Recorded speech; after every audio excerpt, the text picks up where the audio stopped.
So outside of just doing the Psalm shorts every day, one thing I wanted to add is, at least, and I know I'm starting late, in December, was to also read through Proverbs.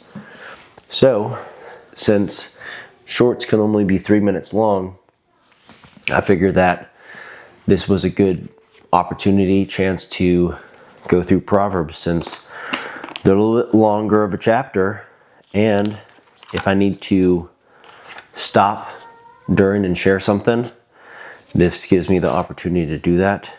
Although I know most of you probably appreciate that it's someone just reading through the Bible and not giving their thoughts or their view or their commentary on anything. So for the most part, I'll probably just try to just read through it the way that it is. So without further ado, let's jump into Proverbs chapter 1. The cool thing also about Proverbs, it's written by Solomon, who's the son of David, and David is the one who wrote the majority of the Psalms. We'll be able to read son and father, what they're saying. So again, Proverbs chapter 1. As we talked about, these are the Proverbs of Solomon, David's son, king of Israel. Their purpose is to teach people wisdom and discipline, to help them understand the insights of the wise.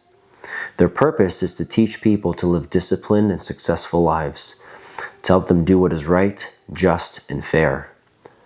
These proverbs will give insight to the simple, knowledge and discernment to the young.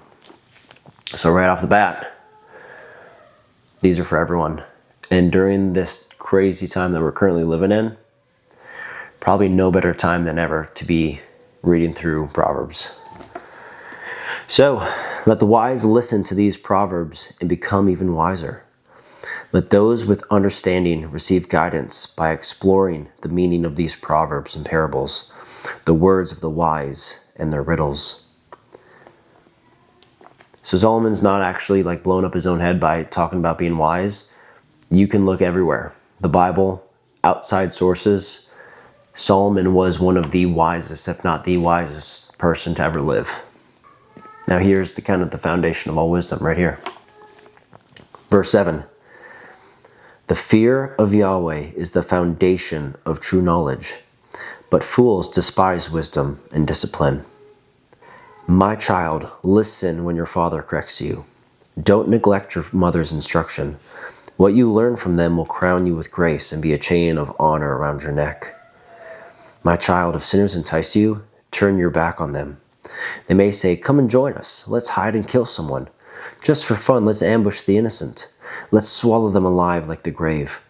Let's swallow them whole like those who go down to the pit of death. Think of the great things we'll get. We'll fill our houses with all the stuff we take. Come, throw your lot in with us. We'll share the loot. My child, don't go along with them. Stay far away from their paths.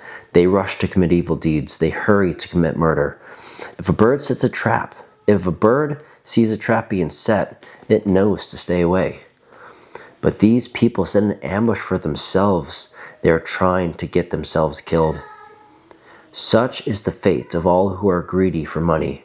It robs them of life. You know anyone like that?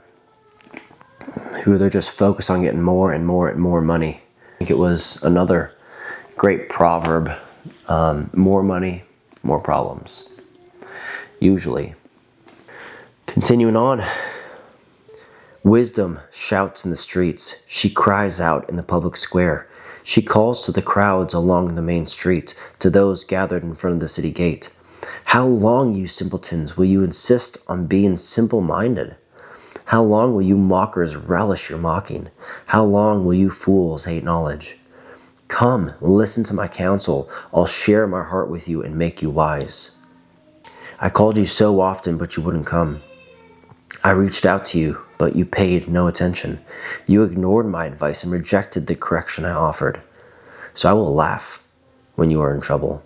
I will mock you when disaster overtakes you. When calamity overtakes you like a storm, when disaster engulfs you like a cyclone, and anguish and distress overwhelm you.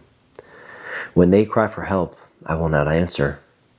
Though they anxiously search for me, they will not find me. For they hated knowledge and chose not to fear Yahweh. They rejected my advice and paid no attention when I corrected them. Therefore, they must eat the bitter fruit of living their own way, choking on their own schemes. For simpletons turn away from me to death.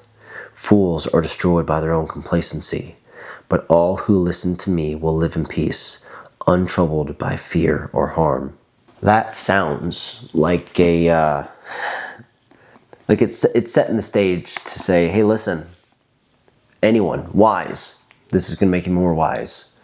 The simpleton, this is going to help you understand. It's going to give you wisdom. And that last bit, be careful how long you push away wisdom. And what is wisdom? The fear of God. Because it says, when they cry for help, I will not answer. For they hated knowledge and chose not to fear Yahweh. Is this meaning after you die? Or is this meaning now on life? Not sure. But could be that this person's passed away and now they're searching and they're like, God, help me. I need the wisdom now. Sorry, it's a little too late. I heard an analogy yesterday, and someone was saying that a lot of folks think just by doing good things, they don't need to have a relationship with God. They just need to do good things, and then when they die, they'll go to heaven. But say you walk up to someone who has a really nice house, and you're like, hey, can you let me in? I've been a pretty good person. And the person who owns the house is like, who are you? I don't know who you are. We didn't have a relationship. Why would I let you stay here? Same thing with heaven. If you don't know God and you don't have a relationship, why would you want to spend eternity with him? And if you don't have a relationship with him, why is he going to let you in? But, all right, that's Proverbs chapter 1. We'll try to get to chapter 2 tomorrow. Remember, Jesus loves you. Have a great day.